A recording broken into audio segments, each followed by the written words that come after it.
So before we show you what we believe a bionic business, a bionic organization, a bionic person looks like and what even bionic means, just want to take you back quickly and talk about the industrial revolutions that have got us here. When you were at school, you learnt about the Industrial Revolution, and these days we call that Industrial Revolution version 1. This was about initially steam engines. It began in 1712 when an Englishman called Thomas Newcomen invented a steam-driven pump engine that was used in tin mines in Wales. And over the next 100 or so years, that then enveloped every single industry, from retail to transportation, from hospitals to the printing press. And we got the Industrial Revolution that we know so well. Towards the end of the 1800s, we moved into what historians have called the Second Industrial Revolution. And this was defined by two specific things. And this is important. So although it's a history lesson and some of you were never friends with history, this is going to tell us a bit about the future. Because in the Second Industrial Revolution, it wasn't about the invention of new technologies.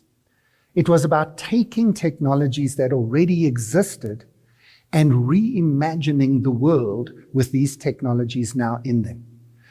And then the second thing was, it wasn't the new technologies that were the smart things that changed the world. It was a variety of different innovations around business models.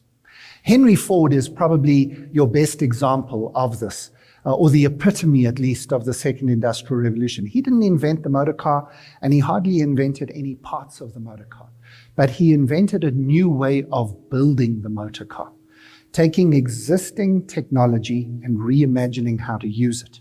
And then he also did some amazing things.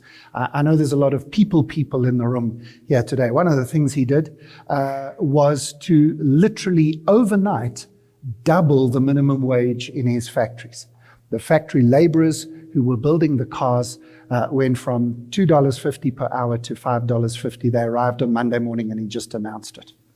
And then a few years later, and May the 1st might be a familiar date to you, but he announced that his laborers would go from a 6-day, 10-hour-a-day working week down to what we know today as our default setting of 8 hours a day, 5 days a week. There were other companies doing it, but he was the first major big company that moved down, gave us 2 days of weekend and limited the working hours. And that became standard labor practice a few years later in the United States and all around the world. In other words, the Second Industrial Revolution was not primarily about coming up with new products, new services, new markets, new channels to market, but it was more about our ability to innovate our business model itself. Keep that in mind.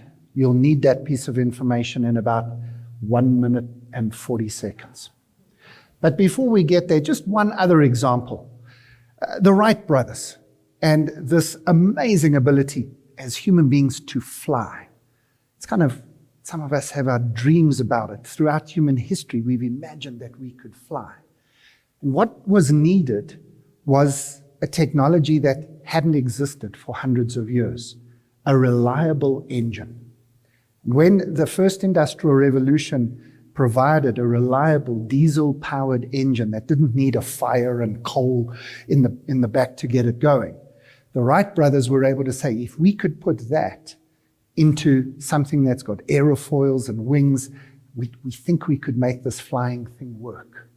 So that second industrial revolution was not so much about the technology, it was about taking the technology and applying it in literally superhuman ways, in ways that human beings had not been able to do things before.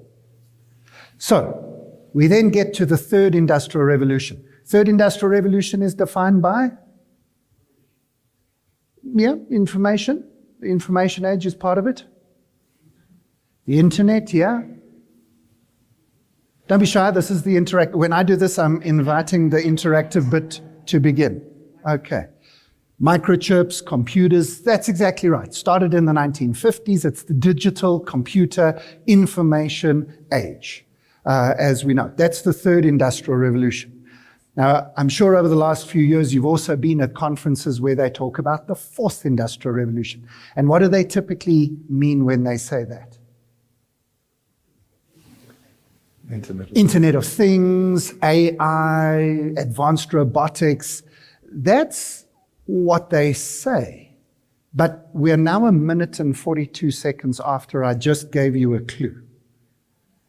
So what do you actually think the fourth industrial revolution should be about? We say it's about all of this stuff, right? And we throw up pictures of 3D printers and cybersecurity and cryptocurrencies and robots and drones and real-time translation. And none of us are actually using this, right? I mean, how many of you own a home in the metaverse? Visit it regularly? No. Anybody got anything 3D printed on them as you sit here?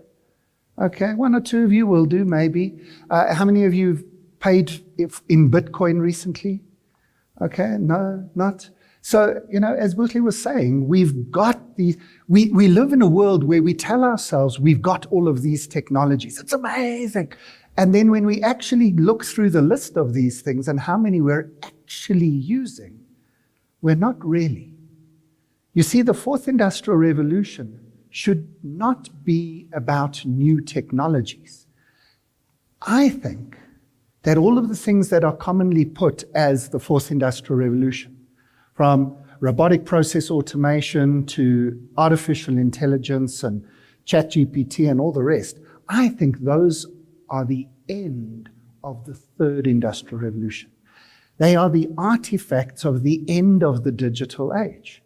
But we haven't yet moved into the space of saying, where's the superhuman? Where's the superhuman?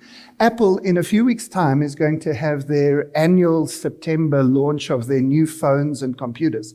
And they're going to try and convince me to upgrade my iPhone. I wonder what they're going to promise. Get like 62 million more megapixels in your camera. It's not changing my life. I mean, it might be slightly improving. I mean, there was a jump at some point from quite crappy cameras in the iPhone to pretty good. But really, like we're comparing ourselves to the Wright brothers, to human beings being able to fly. This thing should be curing cancer already. I think it might just be causing it. So we haven't yet, I don't believe, reached this fourth industrial revolution as much as it's been the talk of the town for the last few years. And we need to, I think, be honest with ourselves.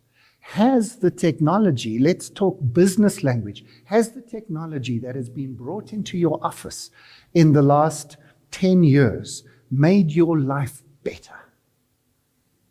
Is email making your life better on a daily basis? And then, Buhle, we get to the fifth, right? And Bainoff spoke at the World Economic Forum, and he made a bold statement. He basically said the first 4 industrial revolutions have actually been bad for the planet, they've been bad for the people, they've been bad for us. And if we're going to get this right, the 5th industrial revolution has got to do some things differently, where it's better for the people, it's better for the planet, and it's better for our future. And this is what we're positioning tonight, is basically saying, as we look into the future, the challenge of this era, the challenge of this time, is how do we build the future organizations that are going to be bringing the fusion of all of these technologies, but lead us to smart systems and human collaboration, that lead us to a focus on better well-being for people and focus on sustainability. And so the challenge of leadership today is not to come up with new technologies because they're already there. It's about saying, how are we using these technologies to really usher a better world for us, for our people, and for our organizations? How can we build high-performing organizations into the future? So as we look at this, again, just a reminder that in some ways we're still stuck on number 3, and we have a little bit of a ways to go in order for us to transition to the 4th and the 5th.